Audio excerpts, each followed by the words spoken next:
Okey. Bismillahirrahmanirrahim. Assalamualaikum warahmatullahi taala wabarakatuh.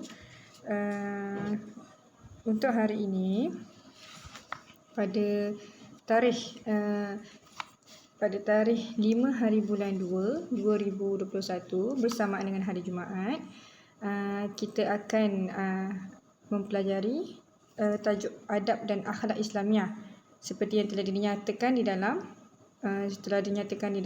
kita punya jadual. Untuk hari ini kita akan belajar subjek adab dan akhlak Islamiah.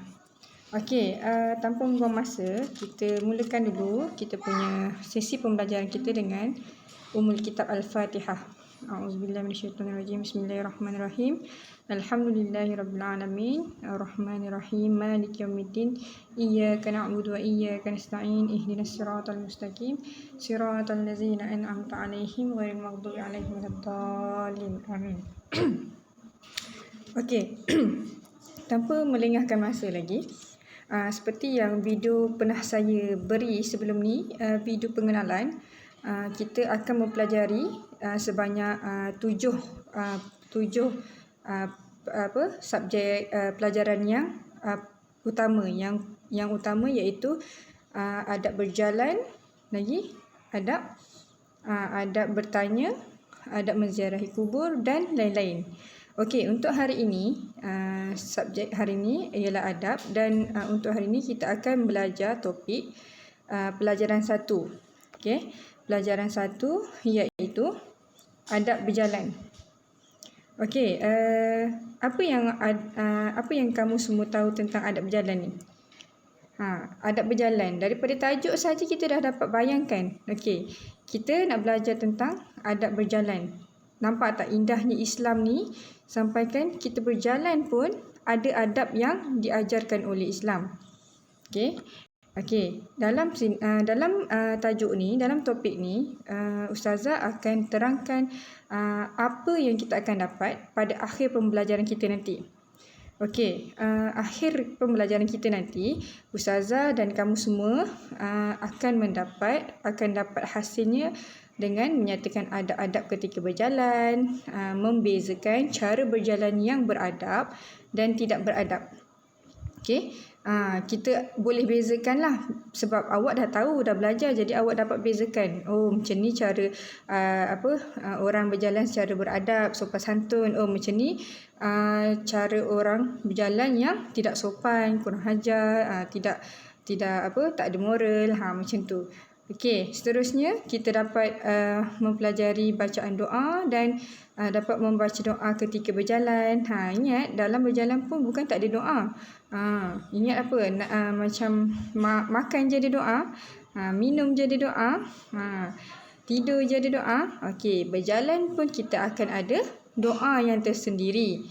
Okey, jadi selepas tu, seterusnya kita akan belajar tajuk, kita akan dapat hasil menyatakan faedah mengamalkan adab berjalan dan akibat tidak mengamalkan.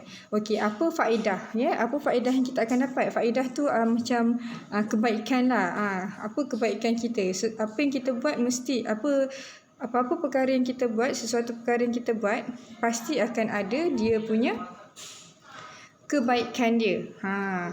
Lagi-lagi kalau kita belajar adab kan, bila kita belajar adab mestilah ada kebaikannya. Tapi bila ada kebaikan, pasti juga ada keburukan. Keburukan dan akibat. Akibat serta larangan. So perkara-perkara ni berkait. Bila ada faedah, maka adalah akibat. Bila ada larangan, pastilah ada hikmahnya. Islam takkan suka-suka buat ada kebaikan tanpa ada larangan, dan kenapa dilarang, takkan ada suka-suka dilarang tanpa sebab. Jadi semua perkara itu bersebab. Okey, so tanpa kita lengahkan lagi, kita boleh terus pada adab berjalan ni. Okey, ni yang Ustazah tunjuk ni ialah dalam buku teks, dalam buku teks tahun 4. Okey, sebelum tu Ustazah ada sediakan sedikit nota untuk tatapan awak, untuk supaya lebih faham lah. Okey, kita tengok kat sini. Sekarang kita belajar topik adab berjalan. Okey, adab berjalan ni kita ada berapa topik besar dia. Ada 1, 2, 3, 4 dan 5. Okey, kita ada 5 poin-poin utama yang kita kena ambil tahu. Okey, pertama ialah tengok kat situ. Okey, pertama ialah maksud dan doa. Okey, yang kedua ialah adab sebelum dan semasa berjalan. Maaf ya, yang tu sebenarnya semasa bukan selepas. Okey, seterusnya yang ketiga ialah kita kalau Islam suruh mesti akan ada dalil Al-Quran untuk menyokong suruhan dan adab yang kita akan buat seharian lah. Okey, serta kisah-kisah para sahabat. Jadinya ada adab yang kita akan amalkan sepanjang hidup kita ni ialah berdasarkan juga daripada kisah-kisah para sahabat. Okey, jadinya bukan zaman sekarang je kita kena beradab. Dari zaman dulu lagi, zaman Nabi lagi, zaman Nabi Adam lagi sebenarnya adab ni kita kena amalkan. Supaya apa? Supaya disenangi oleh orang keliling dan juga yang paling utama ialah disayangi oleh Allah Subhanahu Wa Taala. Okey, yang keempat, larangan ketika berjalan akibat tidak mengamalkannya. Apabila ada, macam tadi yang Ustazah kata, apabila kita ada larangan, pasti kita akan ada akibat dia. Sebab apa Allah melarang kita supaya jalan macam ni? Jalan macam ketam ke, singit-singit ke? Kenapa? Mesti ada akibat dia. Okey. Jadi bukan senang-senang ataupun bukan mudah-mudah je Islam ajar kita untuk Islam melarang kita untuk tak buat perkara tu. Mesti ada sebab. Ya. Okey, yang terakhir ialah ni yang kelima. Okey, yang kelima ni ialah hikmah dan faedah berjalan. Okey, setiap sesuatu perkara ataupun perkara baik maupun buruk yang kita lakukan setiap hari ataupun yang kita hadapi setiap hari, pasti akan ada hikmahnya. Hikmah tu apa? Hikmah tu kebaikan lah. Hikmah tu kebaikan. Hikmah dan faedah. Faedah tu perkara yang berfaedah, perkara yang baik. Jadinya hikmah dan faedah berjalan. Okey, dalam Islam dia bagi tahu, dia bukan suruh kita jalan secara sopan-sopan, jalan secara secara tawaduk, secara rendah diri, bukan sebab saja-saja je. Pasti ada kelebihan dia, faedah dia. Kenapa kena jalan macam tu? Okey, tanpa kita melengahkan masa lagi, kita teruskan dengan yang pertama. Okey, kita pergi pada tajuk yang utama ni, yang besar ni.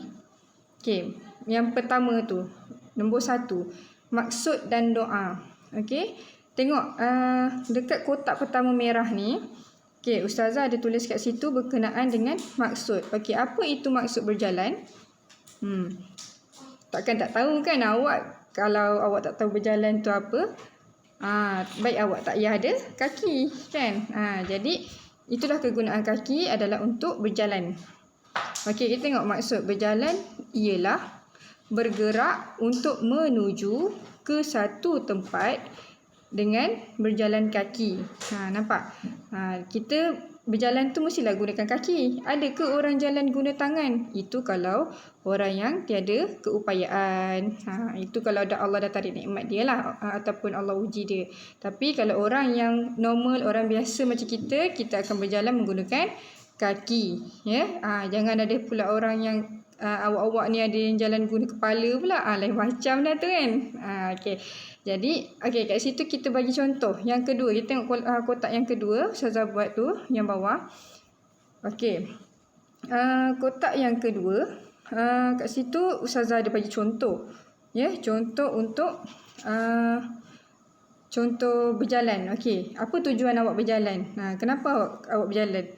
Okey, berjalan, contoh awak berjalan kaki untuk pergi ke sekolah. Ya. Okey, ke sekolah. Selain tu awak pergi menziarahi jiran. menziarahi keluarga, menziarahi saudara mara. Itu pun kalau awak berjalan menggunakan kaki, itu pun antara contoh-contoh lah. Okey, seterusnya seperti membeli belah. Kalau kita pergi shopping mall kan, kita jalan kaki kan, kita pusing-pusing kedai, keluar masuk kedai sekejap kedai kedai buku ke, kedai pakaian ke, tu pun kita masuk kedai-kedai tu pun dengan berjalan kaki. Okey, seterusnya bersia-sia. Okey, bersia-sia ni maksud macam kita fahamlah, kita melancong ke, berjalan ke kan. Kalau ayat kita biasa ni, jom pergi jalan-jalan macam tu kan. Jalan-jalan mesti guna kaki kan. Kalau macam kat dalam ni dia bagi tahu bersia-sia. Bersia-sia tu samalah macam berjalan menggunakan kaki juga. Okey, dalam maksud dan contoh yang Ustazah bagi ni pastinya ada doa dia. Okey, doa dia ingat kita ni berjalan pun pasti ada doa yang telah disediakan oleh maksudnya kita kena amalkanlah doa-doa seharian kita. Perkara biasa kalau kita amalkan mesti kita akan jadi biasalah perkara tu. Okey, doa dia apa? Senang je. Okey. Bismillahi tawakkaltu 'alallah la haula wala quwwata illa billahil aliyyil azim. Okey, doa tu sebenarnya doa umum. Apa-apa perbuatan, apa-apa yang kita nak lakukan, apa-apa yang kita niatkan kerana Allah, kita boleh serahkan kita punya tawakal tu kepada Allah. Okey, kita tengok maksud doa tu. Kita tengok maksud doa tu dekat muka surat 9. Kita tengok kat muka surat 9. Okey, kita tengok dekat muka surat 9. Buka buku teks ni. Awak semua boleh dapat buku teks kan? Kita buka kat sini lah. Okey, tengok ni lah. Okey, tengok doa memulakan perjalanan. Bismillahirrahmanirrahim. Allah la haula wala quwwata illa billah. Maksud dia dekat situ ialah dengan nama Allah, aku menyerahkan urusanku kepada Allah. Tiada upaya dan tiada kekuatan melainkan dengan kekuasaan Allah. Dengan kekuasaan Allah. Okey. Jadinya bila kita baca doa ni, ayat utama dia, main point dia lah. Dia punya point utama dia ialah menyerahkan segala urusan kita ni kepada Allah. Maksudnya kita berjalan pun kita serahkan diri kita ni semua hanyalah untuk Allah. Misal kata kita jalan kan, jalan kaki, tak kisahlah kat mana-mana, ataupun contoh kita jalan dekat tepi jalan ke, ataupun kita nak melintas jalan ke, kita mulakan dengan Bismillahirrahmanirrahim. Okey, insya-Allah akan Allah pelihara kita. Sebab apa? Sebab kita dah serahkan diri kita, urusan kita semua hanyalah untuk Allah. Jadi kita percaya dan yakin bahawa Allah itu Maha Pelindung. Kita tak tahu, malang tak berbau, betul tak? Jadi dengan doa ni kita cuba usaha, kita cuba yakin bahawa Allah tu Maha Pelindung untuk kita. Okey? Faham setakat ni ya? Okey. Ustazah nak awak semua amalkan doa ni ya. Doa tawakal ala Allah ni. Ustazah nak awak amalkan. Tak kisahlah awak berjalan ke, awak nak buat sesuatu perkara ke, awak nak nak buat satu benda yang baru ke, apa-apalah. Lazimkan diri awak untuk membaca doa ni. Tapi untuk tajuk kita kali ni, Ustazah nak awak amalkan sebelum awak berjalan. Ya, contoh awak naik kenderaan kan. Okey, naik kenderaan ada doa naik kenderaan dia. Tapi jangan lupa selitkan doa tawakal ala Allah ni. Doa kita bertawakal, maksudnya minta supaya Allah mudahkan urusan, serahkan semua urusan dan apa-apa kita bergantung kepada Allah. Okey. Okey, seterusnya untuk poin yang kedua. Okey, poin yang kedua dekat nota ustazah ni, nampak ya semua? Okey, yang kedua ialah adab sebelum dan semasa berjalan. Minta maaf ya, yang tu sebenarnya semasa tu yang ustazah nak potong sebenarnya, tapi tak sempat pula. Okey, adab sebelum dan selepas berjalan. Semasa berjalan. Maksudnya sebelum kita jalan kita kena buat apa, semasa berjalan kita kena buat apa yang baik yang dianjurkan oleh Islam. Okey, jom kita tengok kotak pertama yang biru tu. Okey, adab sebelum berjalan. Pertama sekali ialah apa yang Ustazah ajar tadi. Doa lah. First, apa-apa sebelum apa-apa kita nak lakukan, pasti kena berdoa dulu. Apa tujuan kita berdoa? Supaya kita ingat Allah satu. Yang kedua, kita minta pertolongan Allah untuk melindungi diri kita. Sebab kita ni hamba yang lemah. Jadi, bila kita hamba yang lemah, apa-apa urusan kita, kita serahkan semuanya kepada Allah. Biar Allah yang tentukan urusan kita. Okey. Dalam sama kita usaha juga. Okey, yang kedua, menutup aurat. Okey, ini adab sebelum berjalan tau. Sebelum awak jalan tu, awak kenalah pakai elok-elok. Yang perempuan menutup aurat dia seluruh badan kecuali apa? Muka Ustazah ni dengan pergelangan tangan. Maksudnya tangan ni lah. Tangan ni itu saja. Bukan maksudnya awak jalan tu bukan nak kena pakai baju. Memang kena pakai baju cantik-cantik, kemas-kemas, tapi jangan lupa ikut syariat yang ditentukan. Ikut syariat tu tutup aurat lah. Jangan mentang-mentang nak berjalan, jalan jauh-jauh, wah awak pun pakailah skirt pendek ke kan. Lepas tu awak yang lelaki pakai apa tu macam seluar pendek atas lutut kan. Konon-konon nak pergi pantai ni. Konon-konon nak pergi pantai lah. Konon-konon pakai seluar panjang ni tak sesuai dekat pantai. Jadi kita pakailah pendek-pendek kan. Sedangkan perkara tu melanggar syariat. Ya. Bayangkan awak dah berdoa dah ni tadi sebelum keluar. Tiba-tiba awak keluar tapi awak tak mengamalkan pun syariat yang dah ditentukan. Contohnya macam menutup aurat. Jadi kalau nak sempurnakan kita punya adab dan akhlak kita nak adab dan akhlak kita seiring, maka kita kenalah amalkan adab-adab yang Ustazah terangkan ni. Okey, seterusnya dimulakan dengan langkah kanan. Okey, sebaiknya kalau sebelum kita keluar rumah, kita nak pergi mana-mana, ada urusan apa-apa ke kan. Jadi kita keluar rumah tu dengan langkah kanan. Sambil kita langkah kanan tu, kita berdoa. Dalam masa yang sama, sebelum tu kita dah siap-siap. Dah pakai baju cantik-cantik, kemas-kemas kan. Dah menutup aurat. Okey, sebelum nak melangkah keluar rumah tu, baca doa dan langkahlah dengan kaki kanan. Itu adab ya, adab sebelum adab sebelum berjalan. Okey. Sebelum tu lagi, maksudnya sebelum kita nak keluar, kita hendaklah meminta izin dengan ibu bapa sebelum keluar rumah. Okey, untuk awak semua ni, awak kenalah minta izin mak ayah awak. Kalau nak keluar, nak pergi mana-mana, nak pergi kedai ke, nak pergi main bola ke, nak pergi berumah kawan ke, walaupun rumah jiran sebelah sekalipun, awak bagi tahu mak ayah awak. Supaya apa? Supaya diorang tak risau dan diorang tahu keberadaan awak tu kat mana. Jadi dia tahulah kalau ada apa-apa emergency ke apa ke, tak kisahlah kan, dia minta pertolongan ke, dia tahu awak ada kat mana. Jangan awak keluar curi-curi pula kat rumah. Awak keluar curi-curi tapi awak baca doa. Macam mana tu? Awak baca doa Bismillahirrahmanirrahim, minta lah mak aku tak tahu aku ni keluar. Macam tu boleh ke? Tak boleh kan. Jadi kita ikutlah step by step dia. Pertama, minta izin mak ayah. Lepas tu pakailah cantik, kemas-kemas, tutup aurat.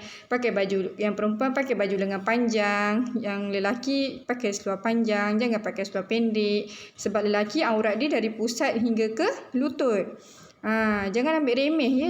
Yang lelaki mentang-mentang aurat dia daripada pusat hingga ke lutut je. Kadang-kadang dia keluar pun pakai seluar pendek je. Lepas tu alasan dia apa? Keluar depan rumah je. Takkan nak kena pakai smart-smart, pakai apa? Walaupun tak smart ke, tak kemas ke, yang penting kena tutup aurat. Tu yang utama. Okey. Lepas tu kenalah langkah dengan kaki kanan. Okey, benda tu simple lah, awak tahulah kan. Nanti itu adab sebelum berjalan. Okey, kita tengok kolom yang kedua. Okey, tengok kolom yang kedua. Yang kedua kat situ dia kata Adab semasa berjalan. Adab semasa berjalan. Okey, semasa berjalan ni maksudnya awak dah keluar rumah. Okey, sekarang ni awak dah tengah berjalan. Contohnya awak nak pergi ke rumah kawan awak, kan? Ataupun awak nak pergi ke suatu tempat, ke kedai ke misalnya. Okey, pertama, jangan berjalan dengan sombong. Macam mana cara jalan sombong? Wah, mendabik dada macam tu. Wah, jalan kan. Tak nampak bawah tu. Tak nampak bawah. Awak jalan tu, kalau ada jiran-jiran tegur ke, awak tak senyum pun balik dekat dia. Ataupun buat-buat tak nampak je. Padahal awak dengar ni, tapi sombong je jalan. Kita kenalah bermanis muka, bertegurlah dengan orang keliling. Okey. Lepas tu yang kedua dia kata memberi laluan kepada orang yang lebih tua. Okey, contohlah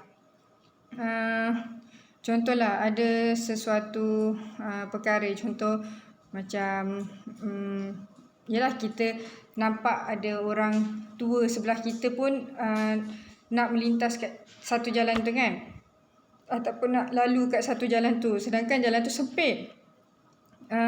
Hanya seorang ataupun dua orang je yang boleh lalu. Jadinya kita ni yang muda hendaklah bertolak ansur.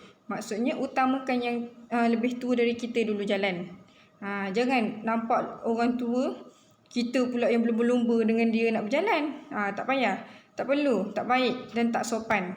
Bagi orang tua jalan dulu, kemudian kita ikut belakang dia. Lepas tu kalau kita nak lalu depan orang tua, contohlah ada tetamu kawan mak ayah awak datang kat rumah kan. Okey, duduklah dekat atas kerusi ke apa.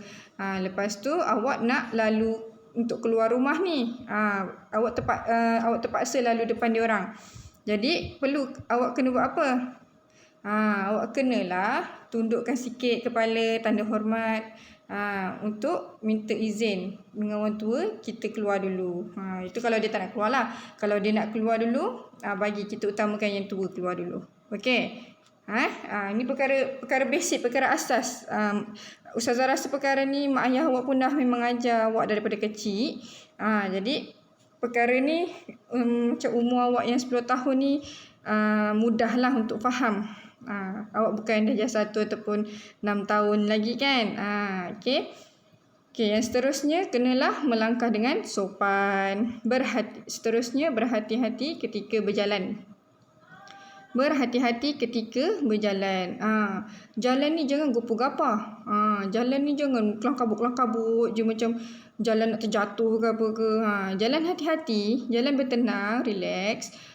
Tapi jangan relax sangat sampai orang belakang ke apa tengok macam kenapa lah dia ni macam sakit ke kan, tak sihat. Jalan macam biasa. Tapi berhati-hati. Contoh kita jalan-jalan kat depan ni, tiba-tiba ada batu kat depan kita, ataupun tembok ke apa kan, ataupun ada suatu halangan kat depan kita. Kita nak redah je ke, ataupun kita alihkan dulu ke, ataupun kita lalu tempat lain. Fikir tu. Ada 3. Kalau ada sesuatu perkara yang menghalang kita jalan kat depan, kita perlu buat apa? Kita nak alihkan ke? Yang kedua, kita nak langgar je ke? Ataupun yang ketiga, kita lalu tempat lain.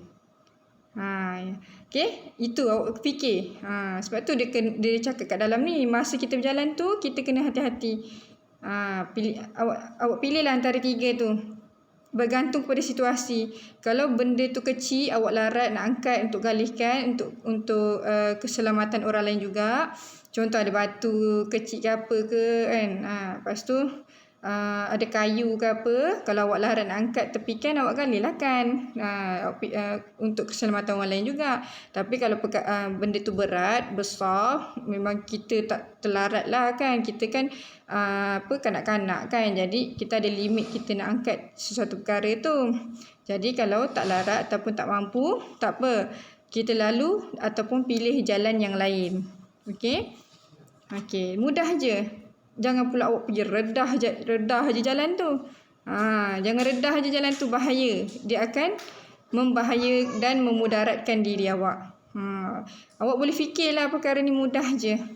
Tak susah pun. Okey, seterusnya. Kita pergi ke dalil Al-Quran. Dalil Al-Quran ya. Dalil Al-Quran dan kisah sahabat. Okey, ni ialah fakta. Okey, macam tadi ialah perkara kalau 1, 2 tadi. 1 dan 2 ni ialah perkara yang biasa kita tahulah, memang kita maklum.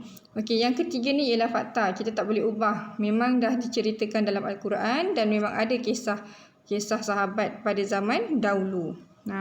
Kenapa boleh turunnya cerita pasal adab berjalan ni? Okey, kita tengok pada kotak hijau ni. Okey, yang pertama. Okey, ayat Al-Quran.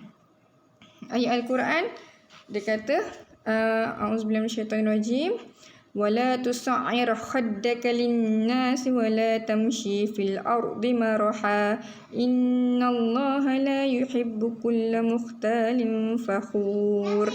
Okey.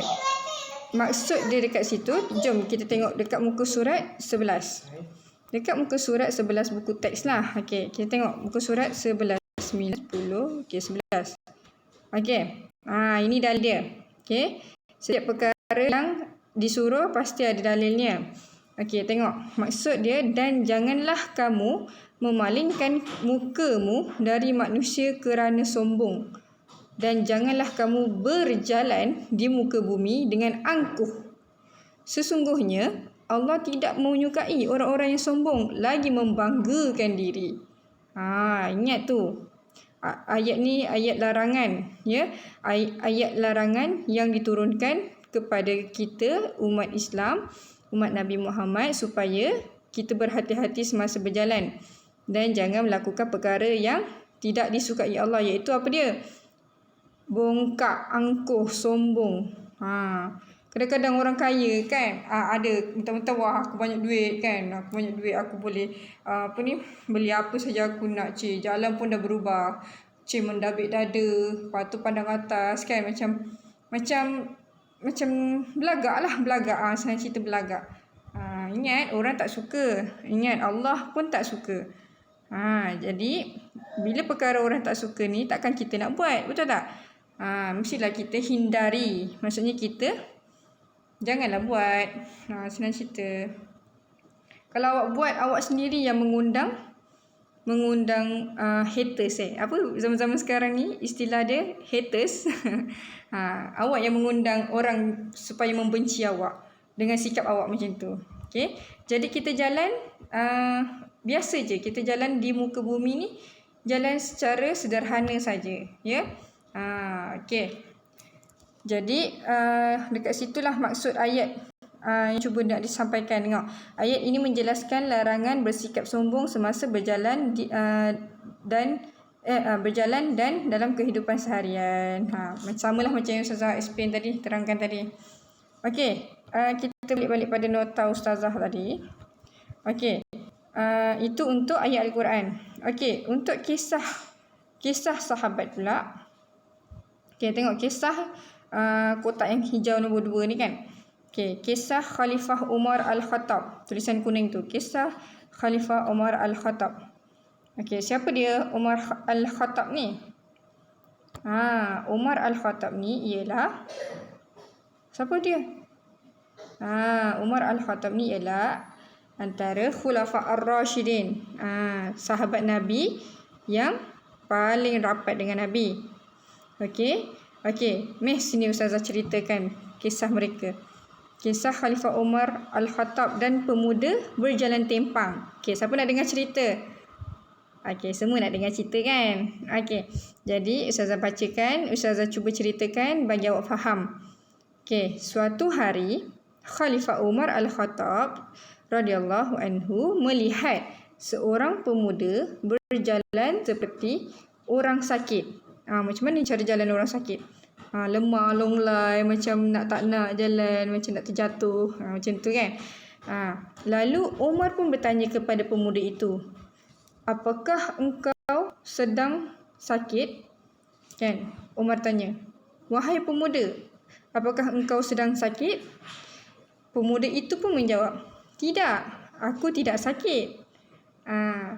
Jadi Umar mendengar sahaja jawapan itu, Umar pun mengangkat cemeti mengangkat cemeti dan memukul pemuda itu. Cemeti tu kalau macam istilah sekarang ni macam ambil rotan lah, macam tu, rotan.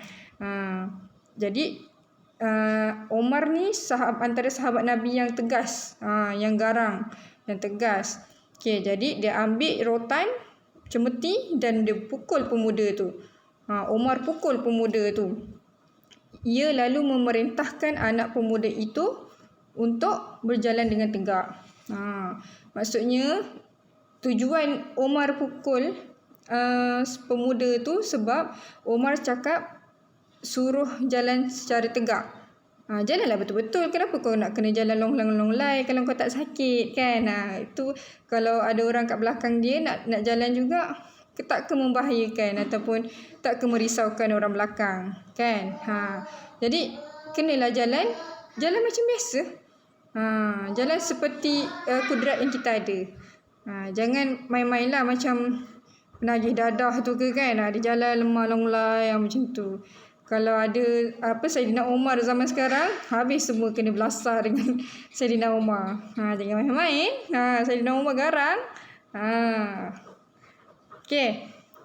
Okey, faham setakat ni semua? Okey. Nampaknya dah banyak jugalah Ustazah bagi ni. Okey. Okey. Kita tengok balik dekat nota. Okey, yang keempat, Ustazah speed laju sikit. Okey, yang keempat adab berjalan ni larangan ketika berjalan dan akibat tidak mengamalkannya. Okey, kenapa kita dilarang untuk berjalan macam ni ya. Okey. Dan apakah akibat dia? Okey, akibat dia.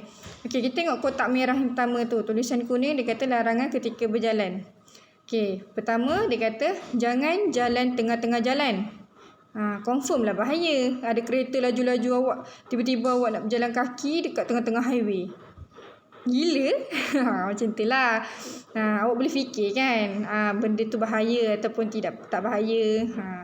Okey, yang kedua, jangan jalan semasa makan dan minum.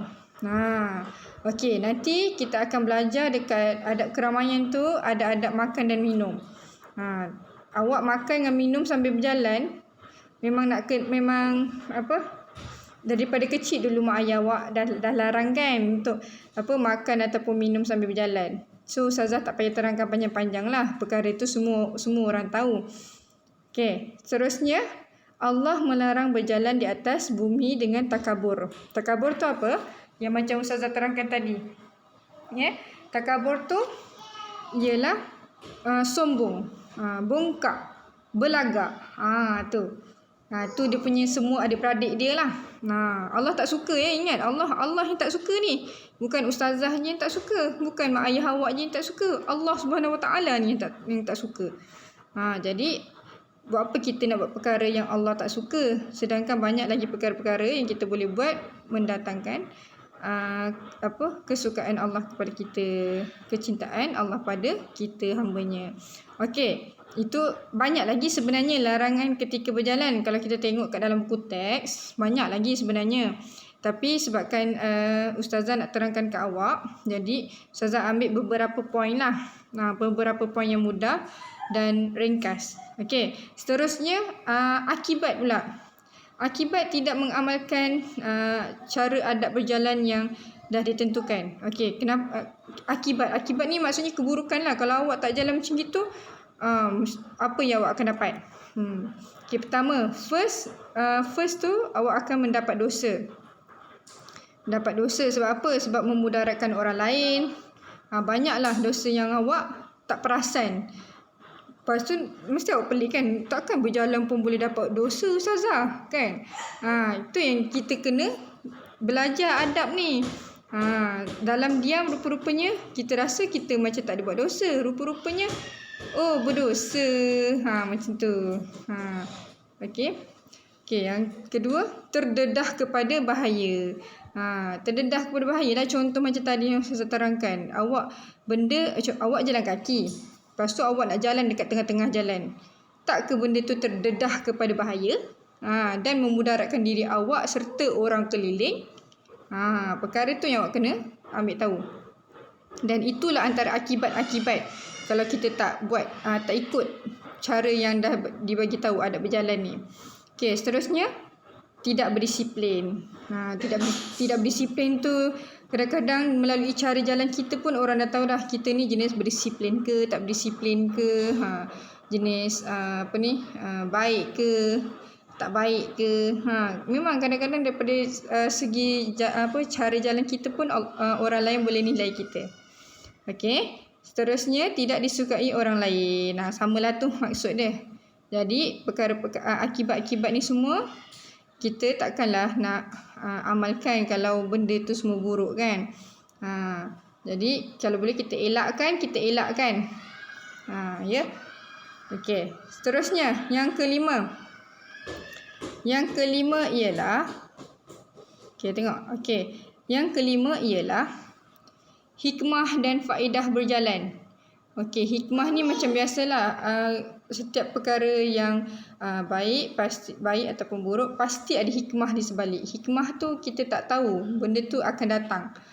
Benda tu bukan on the spot kita tahu. Hikmah ni benda yang akan datang, yang kita harus percaya dan yakin bila kita buat perkara tu kerana Allah Ta'ala. Okey, hikmah. Tengok kotak biru yang pertama tu, hikmah. Pertama ialah mengeratkan silaturahim. Kalau kita jalan bersama dengan kawan-kawan kan seronok. Tapi jalanlah dekat jalan yang betul. Maksudnya jalanlah macam kita jalan-jalan kat shopping mall kan. Kan kita rasa perkara tu seronok kan. Jalan dengan kawan-kawan. Tak semena-mena benda tu dah mengeratkan silaturahim kita, dah merapatkan hubungan kita dengan kawan-kawan kita, dengan ahli keluarga kita. Macam itulah. Hikmah tu kita tak nampak yang telah ditentukan oleh Allah SWT.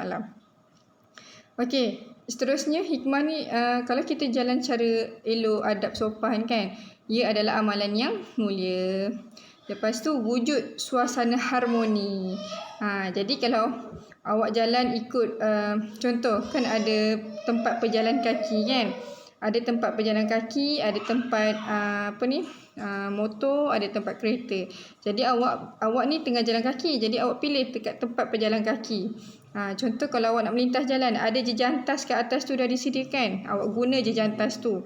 Okey, jadi wujudlah suasana harmoni dan selamat. Okey. Selain tu juga dia mengajar kita supaya untuk berdisiplin.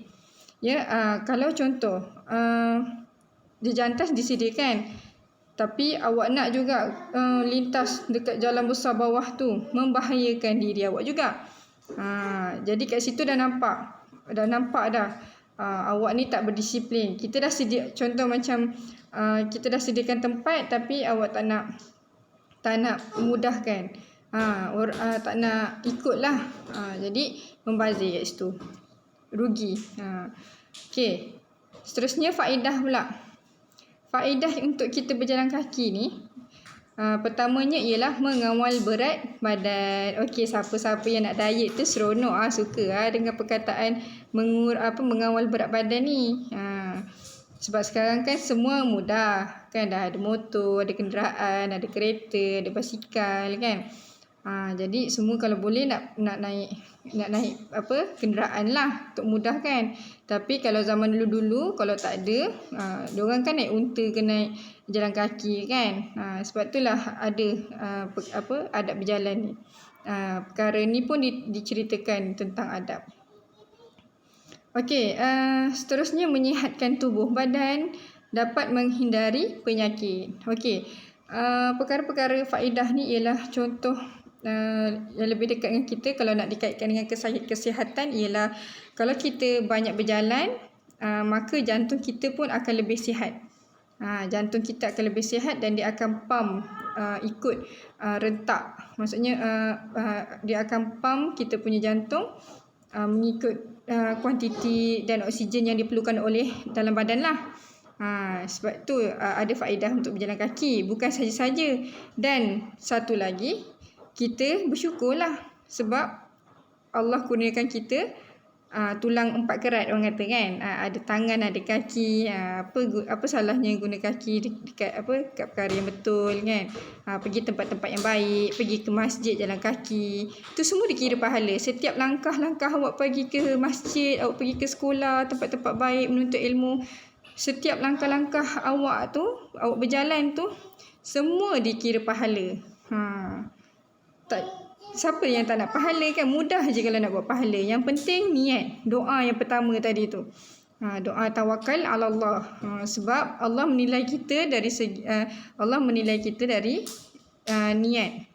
Kalau kita niat baik dan kita lakukan perkara baik, kita dapat dua-dua pahala. Kalau kita niat jahat tapi tak jadi nak buat, Allah dah kira dah. Allah tak kira lagi niat kita tu. Nampak tak betapa kasih dan sayangnya Allah, Maha Pemurah dan penyayangnya Allah tu terhadap hamba-Nya. Jadi kita ikut je lah adab yang telah ditentukan, yang telah diajarkan oleh Islam. Okey. Setakat tu sajalah Ustazah punya penerangan untuk topik pertama kita, iaitu adab berjalan. Simple je, mudah je. Awak jangan rumit-rumitkan. Mudah je. Ya? Okey. Setakat ni itu saja daripada Ustazah. Nanti Ustazah akan sharekan nota Ustazah ni dekat kamu, dan kamu boleh print out, print out dan tampal dekat dalam buku tulis adab. Kalau tahun ni tak ada beli buku lagi, awak guna buku tahun lepas, tapi awak divide dulu. Maksudnya awak lipat satu muka surat, awak tulis kat situ tahun 4. Lepas tu awak buat, awak tampal ni adab berjalan. Tak perlu salin dah lah, sebab Ustazah dah sediakan. Awak tinggal print out, minta tolong mak ataupun ayah awak ataupun kakak yang pandai ke apa, print out kan, awak tinggal gam je kat dalam buku tulis tu. Mudah, simple. Yang penting Ustazah nak apa yang Ustazah sampaikan awak faham. Faham dan amalkan. Jangan faham saja tapi tak amalkan. Okey, setakat tu saja. Kalau ada apa-apa soalan boleh PM Ustazah lah, sebab ni video kan. Kalau Google Meet ke apa, bolehlah direct soal. Ada soalan apa-apa. Kalau video macam ni, kalau ada apa-apa soalan boleh PM Ustazah. Maksudnya PM tepi lah. Okey, tu saja setakat hari ni. Kita punya pelajaran. Tak maaf ambil masa yang lama, sebab Ustazah nak habiskan satu topik.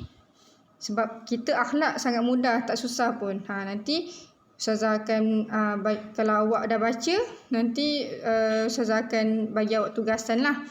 Nak tengok sejauh mana kefahaman awak tentang penerangan yang Ustazah bagi hari ni. Okey, setakat ni saja sesi pembelajaran kita pada hari ini. Ustazah tutup kita punya sesi pembelajaran kita dengan wabillahi taufiq wal hidayah. Wassalamualaikum warahmatullahi wabarakatuh.